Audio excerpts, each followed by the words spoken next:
Biofriendly Podcast. It's the Biofriendly Podcast. Too late to back out now. You know, it's funny how often our guests say that. That was the opening line of this podcast, in case you're wondering. It's too late to back out now. That's Yes. Too late that's to very accurate. Yeah. back out now. Maybe, Noel, that might be close to a worthy tag. Too late to back out now. Too late to back out now. I kind of like that. So If you hadn't heard yet on any of the podcasts you listen to, we start with one tag at the beginning of every year, which is our little, it's the one that we do every time. Beacon of light. Which is your beacon of light in a gloomy environment. And then as the year goes on, by the time we get to the end, we usually have several. We get to like a dozen. Because a dozen tags at the end of every show. If there's something interesting or worthwhile that happens or funny, we'll add it to our list of tags, and then by the end of the year, it just gets longer and longer. So that could be one. Yeah. I'm game. Well, welcome to the Biofriendly Podcast. I'm Jacob. And I'm Noel. And today, Noel, we have a special guest. We have Jonathan Levy. He is the Senior Vice President of Business Development at EVgo. So welcome to the Biofriendly Podcast, Jonathan. Do you go by John or Jonathan? I go by Jonathan, although honestly, most of the company, including our CEO, just calls me by my last name. But nice. That's an old vestige of too many Jonathans and Johns hanging around all the time. Yeah. I've never had that problem with a name like Noel. Yeah. But, I do get a lot of Noels. Sometimes I'll just let that fly. We'll just live with it and be like, okay, it's Noel. From here on out, the name is Noel. We have a Noel on our team who's fantastic and has been around at EVgo longer than I have. But there's also a Noel who works on EVs for the California Energy Commission. And so we work very closely with a Noel who's quite expert in transportation electrification. Oh, well, that's good. There's a couple of Noels who are experts, because I'm just a walking Because you so are the opposite of an expert. You're a D-expert. I thought you were going to say something nice, and I was wrong. No. I'm feeling saucy. I'm feeling feisty, ready to go. Yeah. Depending on how this goes, if Jacob wants Noels in surround sound, we could see if Noel wants to join Noel here. Yes. That's how we'll do it. That's we'll get as many amazing. Noels on this at once as we can. We should have one of those, like when they have like a conference on Zoom and there's just 200 faces on it, and all of them except for you are named Noel. Wouldn't that be something? That would be something else. I love that you go mostly by your last name, because I think that, I don't know what it is, that is an immediate, like, closer friendship. I think when somebody refers to you by your last name, you feel like you're on a team. You know, if somebody's just like, hey, Gibbons, I'm just like, yeah, what are we doing? I'm in, whatever it is, I'm in. So you get called that around your office. Yep, that or I'm in trouble. One of those two. Yeah, for sure. Awesome. Well, welcome. It's so exciting to have you here. This is an intimate topic for us. Something that's very close to our hearts. Yes. Because we're in the automotive industry, but oftentimes I think people get confused with our other, like our main product, Green Plus. They think that because we sell an additive that reduces emissions, that we don't want electric vehicles to succeed, that we are against, this revolution. And it's oftentimes that Jacob and I are at different shows, and we have to sort of explain, no, we're quite the opposite. We're an environmental company. We want to see electric vehicles succeed. We want to see them grow. We want to see that blossom. Our goal with our product is to bridge the gap, to make it so that places where it's a little more difficult to get that electrical goal in place, we try to give them a solution that reduces their emissions a little bit and buys them time. And we target we target developing countries and diesel fuel mostly, and we love electric vehicles. Yeah. But one thing that has been a problem in the past, and it's something that I think a lot of people know needs to be confronted with electric vehicles, is how are we going to charge them when you're on a road trip from yard to thar? How are you going to keep them going as we figure out how to make better batteries and how to get them to last a little longer and so on. So having you on is really fantastic for us, and we're glad to have you. Definitely. So, welcome. Thank you. I'm really happy to be here. Cool. So I guess to start off, it's kind of probably different, right? When you're trying to pick a site to have your EVgo set up. Obviously, I mean, a gas station is I guess that's a possible site, but really it's probably not as convenient as to put it somewhere where someone needs to go for a while, right? Because it takes, even with and you guys have the fastest, or one of the fastest charging systems as I understand it. But even with that, you probably want to set it up somewhere where people are going to be for a moment. Is that right? Yeah, one of the key things that we think a lot about at EVgo is matching throughput of the charger to the use case, right? Our goal is to integrate charging into your everyday life. So if you are going to the grocery store, you can, stop and charge for whatever duration of time you're at the grocery store. A 50 kilowatt charger can give you about 90 miles in 30 minutes. It depends on the charge rate that's acceptable by the car. A lot of folks are unfamiliar with the fact that the car can control the maximum rate of throughput, and then you can have various chargers. But even with 100 kilowatt chargers, 150 kilowatt chargers, or even slower chargers that are on the other side of that spectrum, people don't always stay for a full charge, right? On fast chargers, once you get above 80, 85% full, the battery starts to protect itself and slows down the rate of charge. So all of that kind of points to people are starting to treat charging their cars more like opportunity charging with their cell phones. So we have a lot of folks that we have a bunch of different types of customers. So there's the EVgo customer that basically charges at home for almost everything and just uses EVgo when they're out and about. That customer is going to probably charge all the way to 80% or whatever he or she needs to get to where they're going, your yar and thar comment. There's the EVgo customer that charges, like every once in a while when they're at the grocery store, right? And so we've got more than 100 fast chargers at Whole Foods and at Walmarts and at places like that, because how long do you spend there? 20 to 30 minutes, which is a great amount of time. Then we have the EVgo customers that rely entirely on public charging, and therefore they tend to rely on public fast charging. And those can be apartment dwellers like me, those can be rideshare drivers. Those folks will seek out charging, and so they like it still to be at a place with an amenity like a mall or a strip mall or a grocery store or something else, a convenience store, because they want to take a bathroom break, they want to go pick up a Coke or a burger or whatever it is. And so in each of those cases, you see slightly different behavior, but for all of them, convenience and reliability are paramount. And that's why when EVgo is doing our siting, we want to be working with great partners. And we've been very fortunate to be working with great partners like Whole Foods and Simon Properties. And we've just been opening our first some more of the convenience store partnerships like Sheetz and Wawa out in Virginia and other places on the East Coast, knowing that there's these great opportunities to make sure that we're expanding access to electric vehicles for everybody. That is awesome. I really like this analogy of the cell phone charger because for me, I don't own an electric vehicle yet. It's one of those things that it is becoming more and more accessible as more and more cars are being released. But so I don't have the experience or the knowledge of the charging process. But I immediately, when I started reading up on you guys, I was like, when you first get your cell phone and they give you the charger that comes with it, and you somehow, whether you got an iPad or something, and you have the much larger, more powerful charger for your phone, you use that and it's like your battery's like zip, and that's essentially kind of like what EVgo is all about, right? It's like it's a much more efficient, faster charge for your car. Am I right? Yeah, look, I think one of the ways that's really helpful to understand electric vehicles and the benefits of EVs for folks that aren't as familiar is electricity is everywhere, which means that if you have an EV, there's always an ability, you can plug into a wall outlet. We call that trickle charging. And even though you're not going to get that much of a charge, you're going to get something. And so you theoretically, the average American drives less than 30 miles a day. For most folks, trickle charging overnight's actually fine. And then they can supplement with fast charging out when they need it every once in a while. Sure. For other folks, especially those that don't have access to home charging, or even some that do, they prefer to use level 2 chargers, which are the about 6.6 kilowatts, which is a power level. I promise not to go technical because I'm not the technical one. But those tend to fill your battery, depending on the size of the car, between 4 and 8 hours, which is great if you have a garage and you do more than 30 miles a day, or if you use it at workplace or at a sporting event or something like that. Fast charging is the next level. As you said, it's like that amped up iPad charger so that you can get 90, 120 miles, whatever it is, in that 30-minute range where you're charging. That ends up being really the key to unlocking EV access for more people. That and longer range, lower cost cars, which we finally have with, obviously everybody knows the Model 3, but the Nissan Leaf Plus is now over 200 miles. The Chevy Bolt is over 240 now. The Kia Niro, the Hyundai Kona, and now there's a ton more cars that are either out or coming out. It really has changed the game.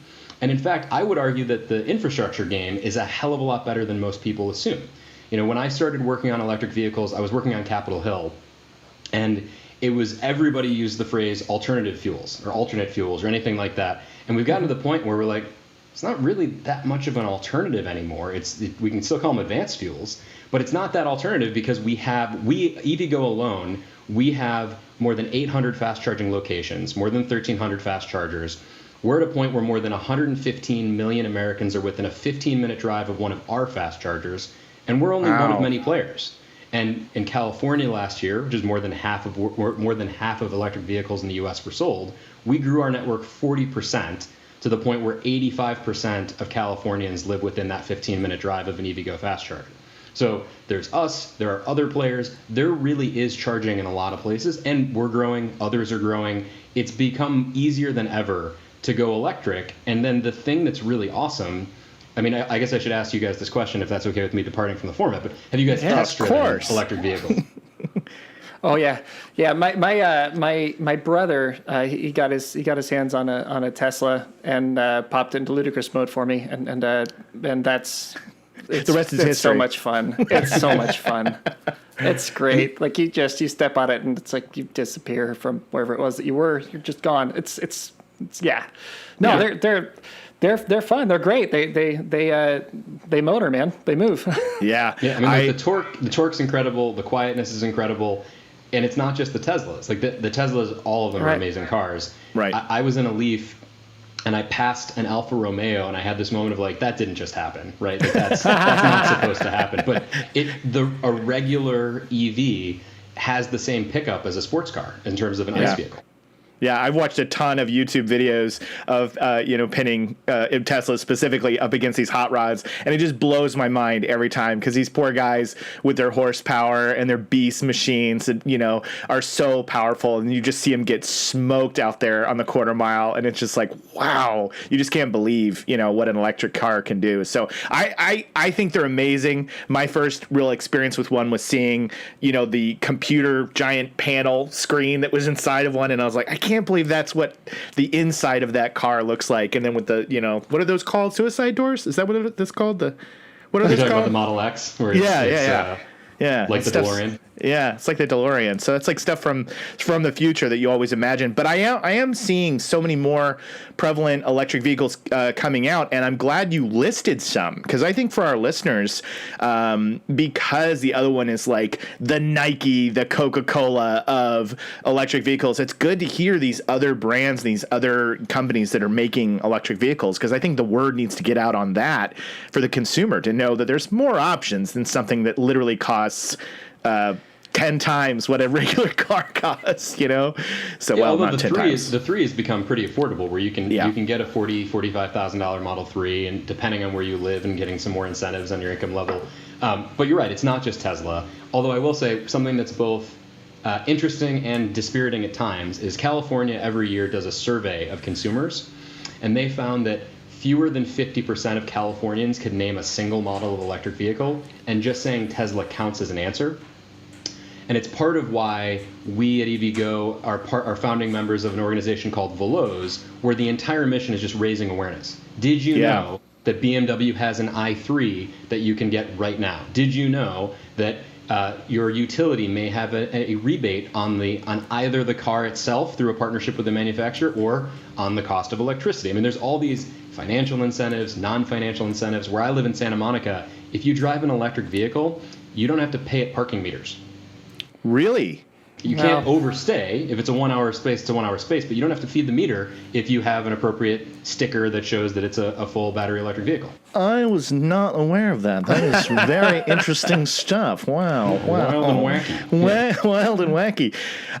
I see for the people who listen to our show and watch it too on YouTube, Jonathan came ready with a nice Zoom wallpaper behind him, which I was trying to, before we started, I had one loaded up too, but his is even more scenic and beautiful. Where is that one located? That is Southside Park in Sacramento. So we have, there's actually 6 chargers behind me, 3 150 kilowatt chargers and 3 50 kilowatt chargers. Wow. And this is a great location, really close to the state capitol. We had some great leaders from the California Energy Commission and others in Sacramento join us at the ribbon cutting for that. And it's been fantastic because as I mentioned a little bit earlier, there's all sorts of drivers for EVs, and there are a number of California legislators that are among them that commute to Sacramento in their Bolts or their Teslas, and so having a place where they can charge is great. But there's also different small companies that have been doing electrified rideshare. Obviously, there's been some news about Lyft through their Express Drive partnership, and we've been working with them in Atlanta and in Seattle and in Denver, putting EVs into their rideshare fleets. But there's also a company called Gig Car Share, which is based in Sacramento, and they've been able to use our chargers and other companies' chargers to do a car share program with some electric vehicles. Because part of this is all, like you said, some of your listeners aren't aware of what's out there. If you were to do a car share and you could get a Bolt for a day, or you could get the Leaf for the day, or the Niro for the day, or the i3 for the day, you'll have a whole new appreciation for it. And so it's been great to be able to work with all these companies collaboratively, even with our competitors, to help raise the tide and make sure everybody gets a chance to see what it's all about. That's awesome. That's cool. Yeah, you know, I was noticing you mentioned Capitol Hill, and I know our audience may not know that you were previously the deputy chief of staff at the U.S. Department of Energy under the Obama administration. That's awesome. Did I have all that right? Yeah, that's right. I also was on Capitol Hill working for a member of Congress before that, which is when I first started working on EVs. Okay. Really? Well, I bring it up because, you know, I mean, Obama obviously was way ahead of the curve on wanting to make it easier for the electric vehicle to make its mark and get in there. Do you have any insight on kind of how that, like the early days of EV, and like going from this is, you know, the death of the electric car and it's never going to happen, to wait, it might happen, and now we're getting people like Elon Musk going to push this thing along and becoming what it is today? I mean, I would be really interested to hear what it was like in the beginning, in the early days. Yeah, I mean, I wish I was there at the beginning, because I think I felt like in 2006, 7, 8, I was kind of getting dropped into where there was already this great community of EV advocates, and I was learning from them. So you mentioned Who Killed the Electric Car. You know, they mailed copies of that movie. This is back when people actually bought DVDs, right? They mailed copies of that DVD to every congressional office. So I took that movie home and watched it and was like, wow, I had no idea that this was happening. I knew about natural gas vehicles and I knew about EVs, but I didn't really understand. And so it was really fascinating because in Congress you had pockets, people that had driven them. GM came up and did a ride and drive with their fuel cell vehicle, and so you would every once in a while you'd get this exposure. But it wasn't quite until I moved from the Hill to the Department of Energy that I really got into it with the experts at DOE and the national labs, and then really got to know some of the other folks that were working, including we did these loan programs from DOE for the Tesla facility, for some of what Nissan did with their facility in Smyrna, Tennessee with the Leaf, for what Ford was doing with some of their advanced manufacturing. And that gave me a really nice perspective to see, wow, here's what's happening with these cost declines and other technologies. Batteries are going down the same curve, and all of a sudden this is going to really take off. And because it is so much more fun to drive, and because electricity is everywhere, this is really cool. But it took me a while to actually learn it, because I felt like I was coming in mid-sentence, because there've been all these other, you know, the phrase "standing on the shoulders of giants" was very much true. And even with, you know, Elon was one of the beneficiaries of the loan program, and then he paid back his loan early and with interest. So that was a great win-win for the private sector and the government. And now Tesla is where it is, in part because of his vision, the ability of capital to come out of the Department of Energy, the interest and demand once he was able to take some reservations and show. And I think it's really shown the whole country that look what can happen if people want to do this. And so now, you know, we're still having a lot of conversations with Congress, because it's in the early days of the technology pathway, and there's some fixes that need to be made. But there are still really great advocates on both sides of the aisle in D.C. figuring out, okay, are we going to need additional stimulus investment for a recovery coming out of COVID? Almost certainly. Let's make sure it's done in a clean way that helps promote EV infrastructure and EV adoption. Yeah, that's so cool. Yeah, that is so cool. Yeah, no, we've always thought that the trick, the reason it's working now, the thing that had to be done is it had to be made cool, right? Yeah. Like the cars had to look good, the cars had to feel good, like, and you had to get in it and drive and be like, this is amazing, right? I mean, that's it's just like anything else, right? For like if the electric car was clunky and didn't work well and was kind of terrible, then you'd only get people who are just truly believers into it. Right. But I think a lot of the people who drive around, particularly in Teslas, are, I mean, it's for the trend, right? It's because they want to be cool more than they want to help I'm not going to say they don't want to help the environment, but I mean, there's definitely an aspect of cool to it, right? Especially in LA, especially here, right?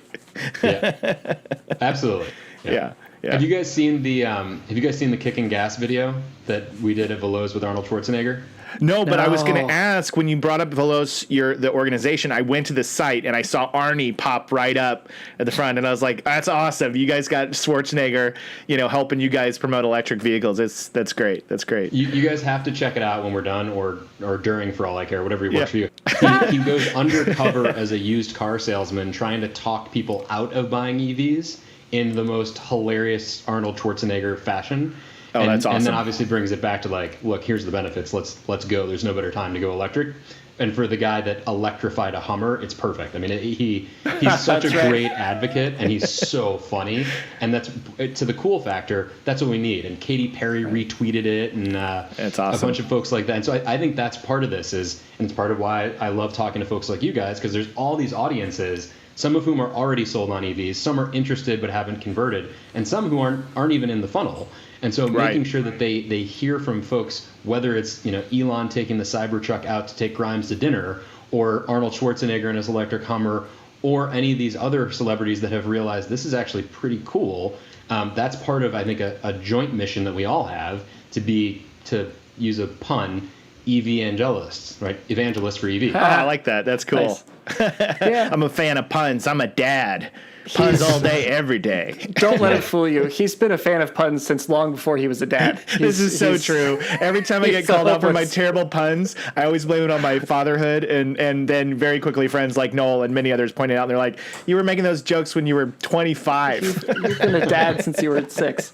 Yeah. But that's the thing, isn't it? And I think our audience is a good one for you to meet, because we actually we pride ourselves and are active and going out and looking for people who haven't necessarily embraced all of the aspects of environmentalism, or maybe don't know if it's worth embracing, and to try to give them little baby steps into what it's about, to just make it safe, make it a little less doom and gloomy, a little more light and fun, and we want to know, and we want them to know, and we're finding that our audience does want to know about these kinds of things once they realize that it's not as dangerous as they thought, right? Not as wild or crazy as they thought. Although it is kind of wild and crazy when they put that thing in ludicrous mode. I mean, it flies. It is crazy. Blows your hair back.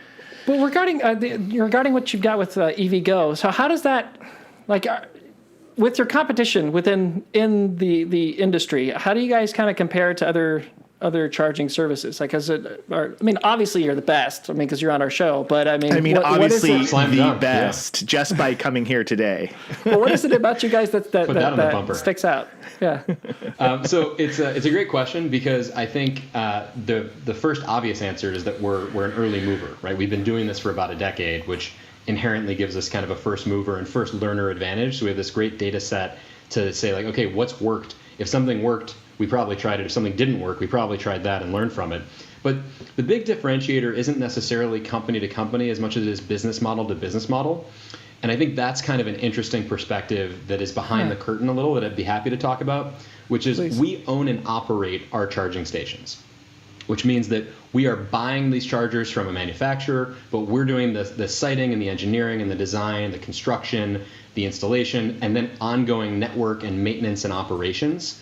Wow. All of that, the reason that matters is that we make money from the chargers being used, which means that we have the exact same incentive as the driver. If the charger's not on, we don't make money, and the driver's not happy. There are some other business models out there where they either vend, and so they're just selling, and that all that matters is making the sale. Nothing wrong with that, but that's not exactly the same alignment. Or they're primarily a networker, which means that they get paid a service fee to be doing the communications or doing the software side. But again, if the charger is used or not is secondary to their revenue model, which means if it's broken, that's really bad for the customer. It's not as bad for that company. So I think from the EVgo perspective, being an owner and operator gets us this great alignment with the customer. and makes us utilization driven, which is really good for then our commitment to reliability. It's also been really challenging right now during COVID, when shelter in place means very few people driving, very few people driving means very few people charging, which has meant a big hit to our business. And we're hoping that people can safely return to driving when they can. And we're excited about adoption and seeing some interesting trends in Europe and Asia, where while the auto industry and sales are generally soft and for obvious reasons, there's a disproportionate uptick in EV sales as people are saying, we could keep the clean air we're having from shelter in place if we all just switch to zero emissions. Or, this is the cool factor. I can buy the Tesla or this new cool EV like the Ford Mach-E that's coming out, or the new BMW i4 next year, all these other things that are coming. You're seeing an uptick of interest in Europe and Asia, and I hope it'll be the same thing here. When people are recovering, they say, maybe I want that e-tron instead of that Q5. Yeah. That's awesome. Cool.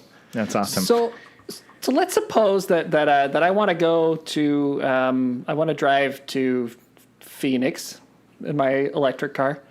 What kind, Noel? What kind of electric car? I'm getting the Ford Mustang. That's the Ford Mustang. The new electric Mustang is the one that I nice. That's the one I want. Ever since I saw it, I fell in love. Is it out yet? Is it out yet?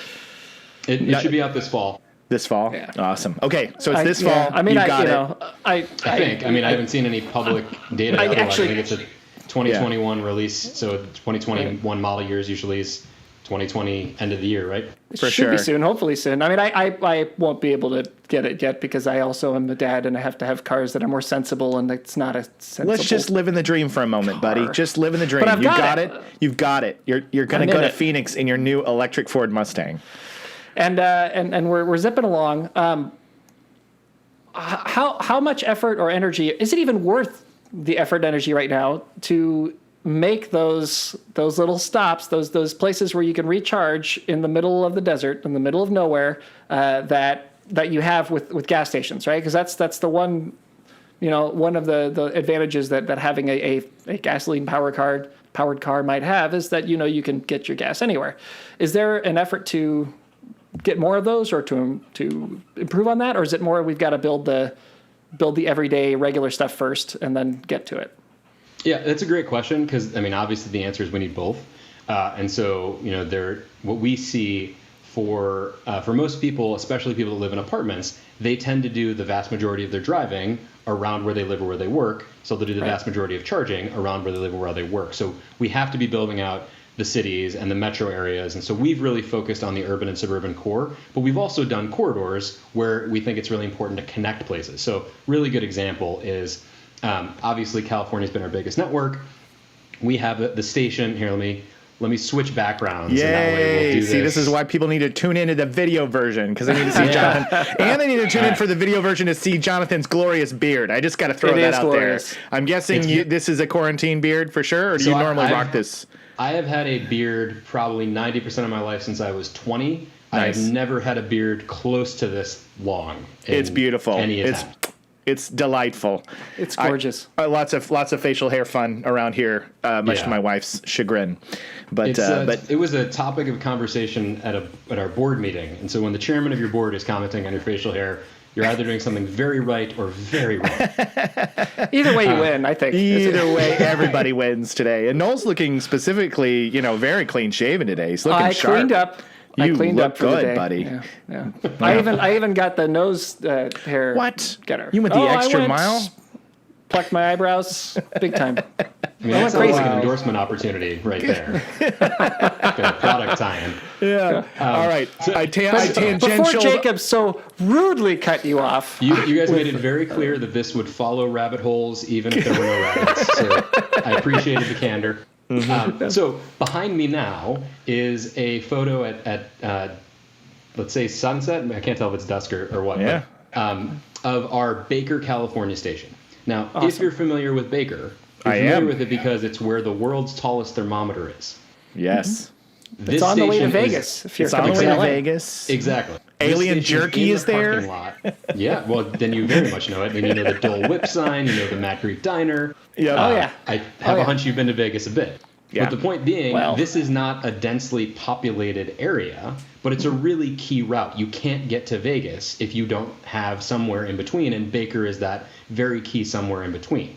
Sure. So we believe in very much focusing on building and expanding the urban and suburban core, and then being strategic about where we're partnering, especially with public agencies and automakers, to make sure that we're supplementing, because this is a station that may not be the most economically advantageous for us, but it's key to enabling our drivers to get where they're going. And so as a driver-centric company, we think hard about, okay, this station with its multiple chargers, 6 different chargers, and its solar-powered canopy and its battery storage, that's going to be a place for us to learn some really cool things. It's also going to be a place to make sure that our customers can connect. So to your point of you trying to go from here to Phoenix, I think that's what, like 400 miles? I'm not, I was roughly a political science major, so bear with me.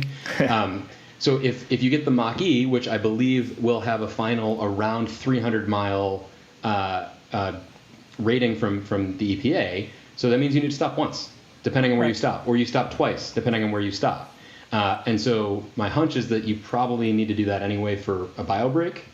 So as long as we've covered that, you should be fine. And then you're going to be in Phoenix. There's EVgo stations in Phoenix. There's other stations in Phoenix. We're back in the community. You're in Scottsdale. So you can absolutely make that trip today. You also need to keep an eye on your route planning. I mean, that's the big difference is before you go, you check and see where you're going. The first time I did an EV road trip was between LA, Palm Springs. I did LA to Palm Springs to San Diego, and then back to LA. And I did it in an earlier model Leaf that was like 120 miles of range. So that's a little harder, but a lot of people do it. And especially in California, it's very much possible. Now it's much, much harder to do LA to, Butte than it is to do LA to Phoenix. But it's getting better, right? We're building, other companies are building, and we see this uptake happening in a way that it's the early adopters have been phenomenal because they've had tremendous patience. And now that we're in the mainstream, that comes with an urgency to not to prioritize convenience over patience. That's very great. Cool. I mean, because to have that loss leader there from the company, to have a charging stations in places where you might not get a lot of use right now, it really does make a difference because, people are going to occasionally want to travel longer distances, go farther away or whatever. And so to have those spots, more increasingly available is going to be great. It's great to see that you're doing that. That's really awesome. Look, Noel, some of it I think depends on your, not you specifically, but the general your belief in the automotive sector's movement towards ACEs, right? So we've heard for years the movement of autonomous, connected, electrified, and shared. And so in a world where things are autonomous, connected, electrified, and shared, you're going to need a lot of charging, especially in and around the cities. And so you'll need that. You'll still need connectors. You'll still need things urban, suburban, exurban. So it is everything. But right now, we think it's really important for people to see them where they live. And it's important to see them on key places where they need to go. Yeah, totally. Awesome. So I had this is my insane thought of the day. Okay. So one of the things you mentioned earlier is that you've got to have, like, the best way to have it is if it's always charging. Like, you've got someone pulls in and there's always a car there, it's always being charged, and when it doesn't need to be charged anymore, there's something else there, right? So we our real estate agent, we moved recently. Our company moved to a new place. He had a Tesla, and he's sitting there, and it was like watching the Batmobile. He was with his app, and he did something, and then the car pulled up, turned on, went around, and just stopped right in front of him. Yeah, it was amazing. It was some Knight Rider stuff for sure. It was cool. It was cool. So what if we worked with Tesla on that app, and you had it so that the charging, the moment it was done, you could have the driver give permission through your app, that car could be moved and parked autonomously, and then someone else's car could then be popped in the spot, and then you'd always have people charging, and then no one would ever have to wait in line ever again to get electric. Get on that, Noel. Start developing it right now. Okay? And you could really take us to the next level if you'd come up with that. I love the creativity. I love the thought. It's exactly what we want in terms of high turnover. We've had some interesting conversations about human valets and the pros and cons of that. Obviously, the autonomous version of it isn't that far off, but it's a little not today. Sure. Yeah. But the whole concept is really key. And look, part of it is also we've been working to try and make sure that EVgo can be electric for all, including Teslas. Like, so right now, Tesla is, to the phone analogy, Tesla is still the lightning cable of the EV charging space. Oh, really? Whereas, okay. All right. Whereas the main public standards are called CCS and CHAdeMO. And so there's CCS, CHAdeMO, and Tesla. And so we put at our stations in San Francisco, we put some Tesla connectors into our stations in San Francisco as kind of the first non-Tesla stations to have something that you can charge on for Tesla. Otherwise, you have to bring an adapter from home and use that. So we've been working with our partners to make sure that we can put those out there and see is this getting uptake or not. Tesla drivers often have a very particular set of expectations about their experience, and they obviously really love the model because for Tesla, charging is not a business center. They made it clear that it's not a revenue center for the company. But they, like us, are very committed to their customers being happy and having a great charging experience. And so whether it's your idea, Noel, or any other, we've been trying to figure out what's the best way to serve the customer in a way that is sustainable both economically and environmentally. That's awesome. Cool. That's very so my cool. Mach-E that I'm buying, I'll be able to use that pretty easily in your EVgo, right? Okay. Yeah, oh yeah. Your Mach-E, Mach-E is on the CCS standard as all the American and European cars are, and so that's a pretty straightforward plug and play. Yeah, That's awesome. As you said earlier, that is also the key kind of change that's happened in the last while is that the auto manufacturers are. I mean, they're embracing the idea now. It's no longer that's stupid. That's dumb. Now they're jumping in. So it'll be cool to see how that goes over the next few years. Yeah. Yeah. Look, I think putting billions of dollars into retooling means that they are all in. I think that's the big difference is as opposed to some first early movers and some investments that were often seen as being small. You have GM has retooled Lordstown, right? Or not Lordstown, the other one in Ohio. We've seen these actual investments from big companies in making sure that they can produce the volumes that they've publicly announced. And so we're seeing real dollars and real economic growth in electrification, including in EV manufacturing. And I think that's really a great sign, and it's a great sign for customers. Absolutely, yeah. Like Ford and Amazon, right? Didn't they come together? They're making trucks. Yeah. Right? Yeah, so Ford and Amazon have invested in a company called Rivian, which is making electrified trucks. Ford has also announced that they're electrifying the F-150. GM has announced that they're making an electric pickup truck.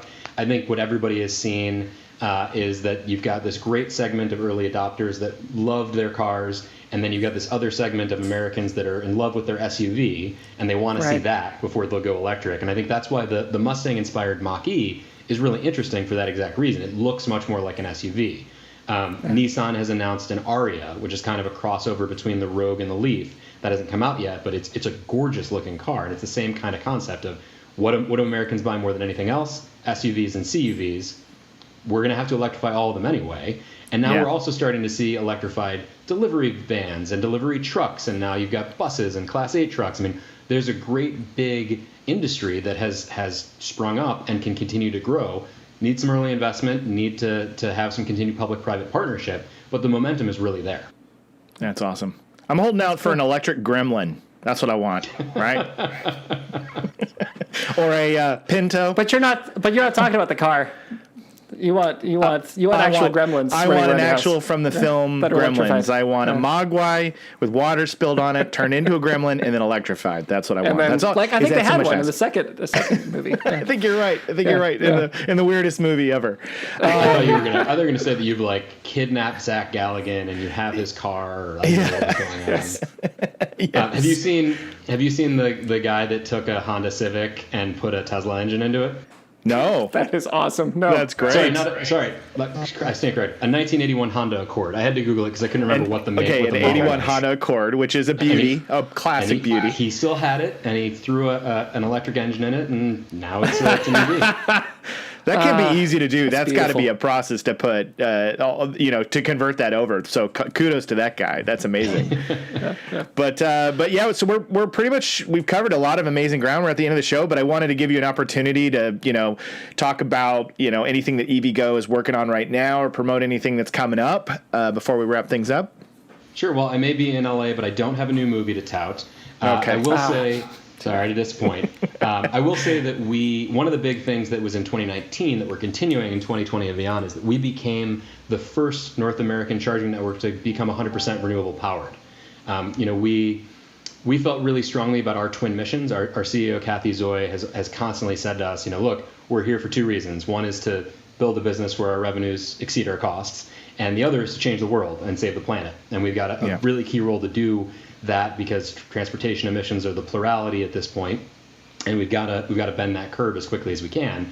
And even though EVs are far better than internal combustion engines, even on the standard grid, we heard enough concern from some of our customers that they wanted the peace of mind that we said, fine, we're going to go out and we're going to buy renewable energy credits, and we're going to support solar in California, and we're going to support wind in the Midwest, and we're going to make sure that we have the renewable pathways to be 100% renewable. And so we are really excited about the fact that that's the case now. We can honestly say that, and that we're going to be rolling out some stickers and decals to make sure our customers know so that they don't have that concern at all. The Union of Concerned Scientists has done some really good data analysis.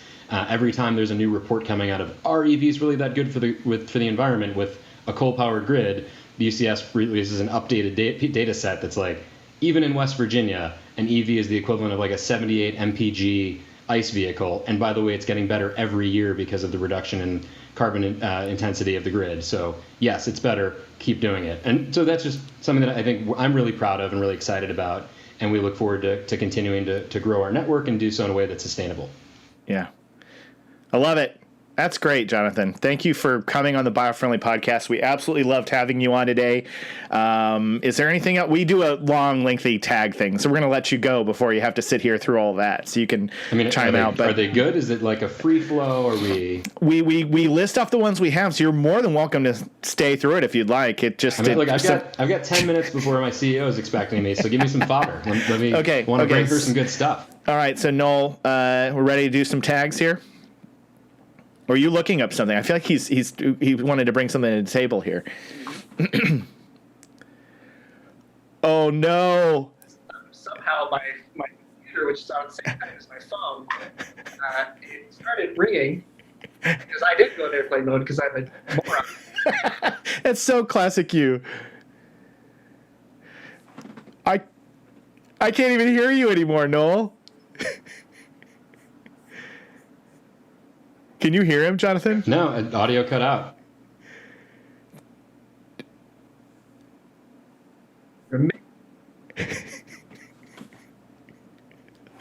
I'm lip reading all of this, Noel. We can't hear you at all. We're lip reading you. Do you know him well enough to lip read all of that? Yeah, I got most of it. I got most of it.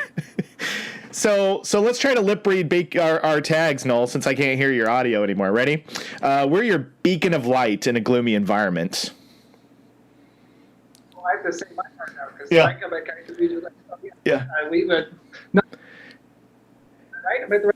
Yeah, he said it. He said, so you didn't hear it, Jonathan, but he said not just charismatic megafauna. Featuring greater parasympathetic nerve activity. He said, nature is perfect, just look at eggs. This is really funny for the visual point. Our next one is dolphins don't quit. And dolphins then, okay.